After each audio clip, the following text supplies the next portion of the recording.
Hey guys, so today is an introduction to the topic of trigonometry.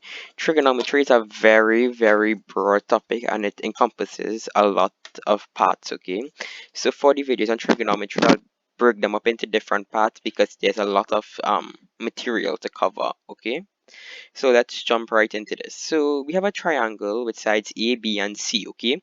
Now if we remember from Pythagoras theorem, right, we would have that C squared is equal to a squared plus b squared, and this is Pythagoras theorem, okay? So suppose let's call this angle here theta. All right, remember we have three things that mainly involve in trigonometry, three terms. We have sine, cosine, and tangent. Okay, sine, cosine, and tangent. Okay, now sine, if you want to find the sine of an angle, we normally write it as sin theta. If we find the cosine of an angle, we normally write it as cos theta. And if we write in tangent, we normally write it as tan theta. Okay, so to remember what these represent, okay, there's a common phrase called SOHCAHTOA. Okay, it goes SOHCAHTOA. Okay, SOHCAHTOA. So the first one is sine. So means the O is opposite and H is hypotenuse. So sine theta, and how we remember it is sine theta is opposite over hypotenuse. Okay. In this case, with respect to this angle, whatever line is opposite, this is opposite. Okay. The line connecting the angle to the right angle here. Okay, this is the adjacent, and the longest one is the hypotenuse. Okay, so sine theta would be equal in this case the opposite over hypotenuse, which would be equal to b over c. We have cosine theta, which is ka, which is the equivalent of the adjacent over the hypotenuse. In this case, that would be a over c. Okay, and then we have tangent theta. Tangent theta is toa, which is the equivalent of opposite over adjacent, which would be equal to b over c. Okay, now based on this, an important thing to remember is that tangent theta, okay, is equal to sine theta over cosine theta. Okay, always tan theta is always equal to sine theta over cosine theta. Okay, so that's an important rule we need to know. And another one we need to know is what happens when we add sine squared and cosine squared. So if we add sine squared theta plus cosine squared theta, okay, we would get sine theta is b over c, so we get b squared over c squared plus cosine theta squared, which is a squared over c squared, which is equal to a squared plus b squared all over c squared. And remember we mentioned above here that c squared is equal to a squared plus b squared. So this would be equal to c squared over c squared, and c squared over c squared would be 1. So therefore, one of the important identities that we need to know is that sine squared theta plus cosine squared theta is equal to 1. Okay? So those are the main ones you need to know. Right? Now we have another set of terms, right? We have what we call tangent, cotangent, secant, and cosecant, okay? Cosecant, okay, is normally written as cosec theta, okay? And this is the equivalent of 1 over sine theta. So if you have 1 over sine theta, it is the same as cosecant, okay? Now if you have secant now, secant is the equivalent of just writing sec theta, okay? And this is 1 over cosine theta. And then we have cotangent, okay, which you normally write as cot theta, and this is the equivalent of 1 over tan theta. Now these are important to know, but the main ones you're going to deal with is sine, cosine, and tangent, okay? So we're going to deal with now with some proofs. Whenever we learn these trigonometry, we have other identities we could get from them, and we want to prove these identities. So in proving identity, we have different ways we could go about doing so. We have the left, normally what we need to do is show the left hand side is equal to the right hand side. So for the first example, we want to show that cos squared theta multiplied by 1 plus sine squared theta is equal to 1. Now we could either do it one of three ways. The first way is we take the left hand side and simplify it to prove that it is equal to the right hand side. Okay, so from the left hand side we get the right hand side, or we could have the right hand side, start working on the right hand side, and then prove it equal to the left hand side. Or another way we could do it is simplify the left hand side set to a certain point, then simplify the right hand side to a certain point, and then prove that they're equal. Once you reach that point, they're equal to each other. So normally the best way to actually do it is to just simply prove that the left hand side is equal to the right hand side. Okay, so we simplify the left hand side because it tends to give you more information on the left hand side. Okay, so the first one, so normally what's the best thing to do when you see a situation like this is you want to expand the brackets. Okay, expanding the brackets usually makes the most sense. Okay, and I actually made a mistake. It's actually 1 plus tan squared, cosine squared into 1 plus tan squared. Okay, so the first thing you're going to do is simplify the bracket, expand out the brackets. Okay, that's normally the best thing to do. Okay, now before we do that too, what we're going to do is we normally, when you have a tan in an equation, what you want to do is show it converts already tan into sine and cosine. So before we expand, we're going to do an expand. We're going to change the tangent. Okay, so this is the same as 1 plus sine squared theta over cosine squared theta.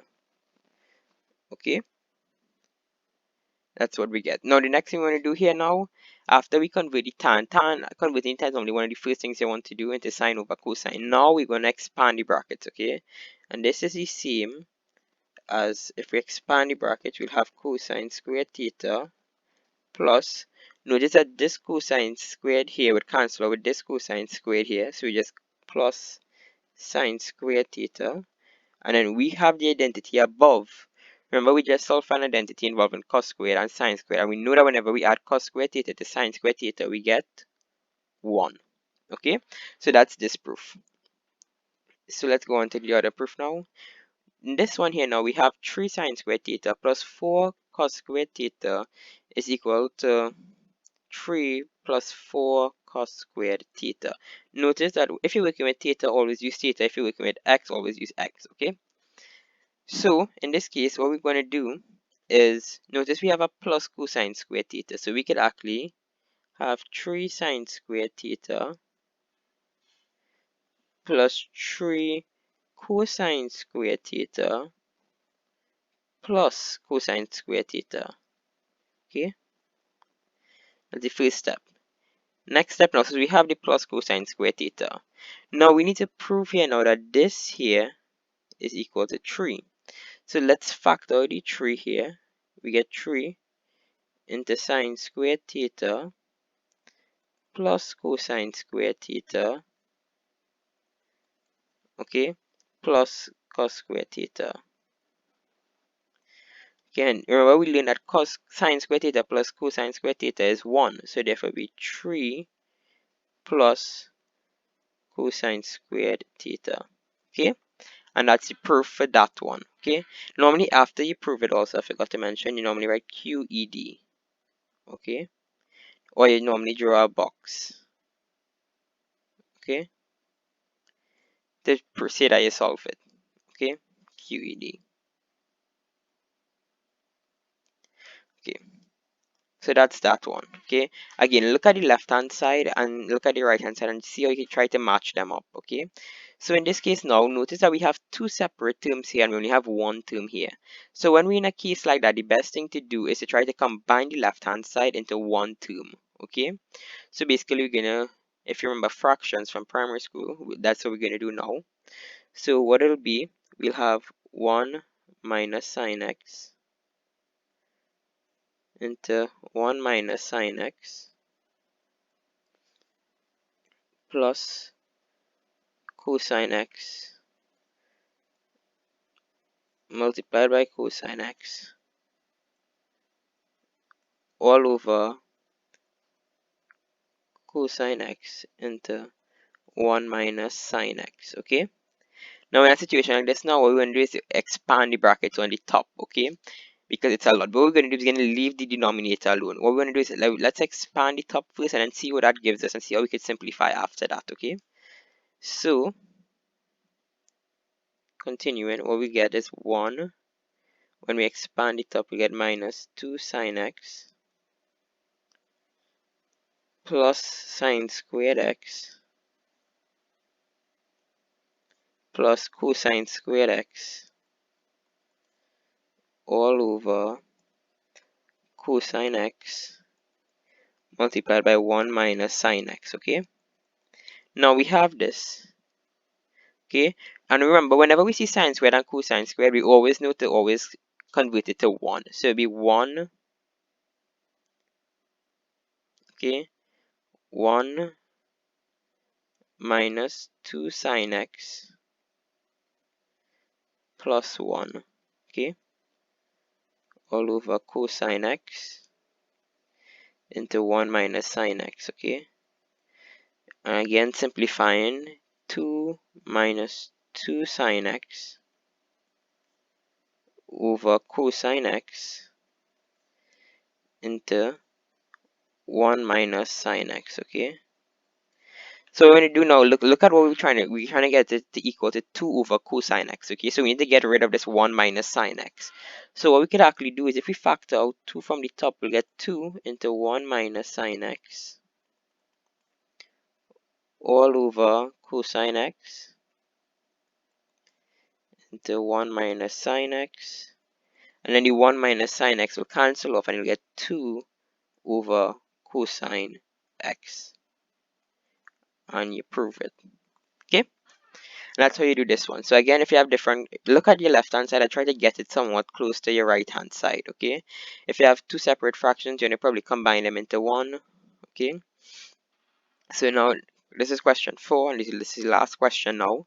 We'll have 1 over 1 over cosine theta plus tan theta. I'm going to show that this is equal to 1 minus sine theta over cosine theta.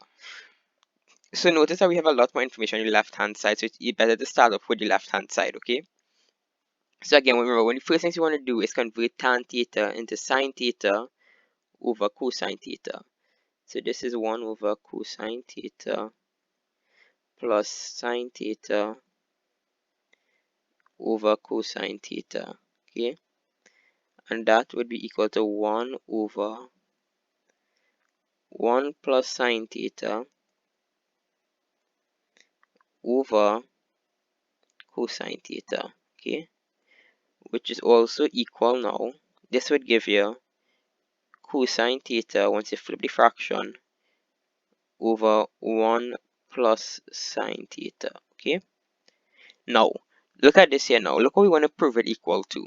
We need to be equal to prove the 1 minus sine theta over cosine theta. But what do we have? We have cosine theta over 1 plus sine theta. So whenever we end up in a situation like this, okay, what we want to do is multiply by the denominator, but we're going to switch the sign. So essentially, again, like the conjugate of the denominator. So we're going to multiply here now, which is what some students don't know how to do, is to multiply by 1 minus sine theta over 1 minus sine theta. Now, you do this step when what you want to prove is flipped, okay, and it has a different sign, okay. And again, we multiply by essentially what is the conjugate of the denominator, okay. So when we do that now, what we'll get is cosine theta into 1 minus sine theta all over 1 minus sine squared theta.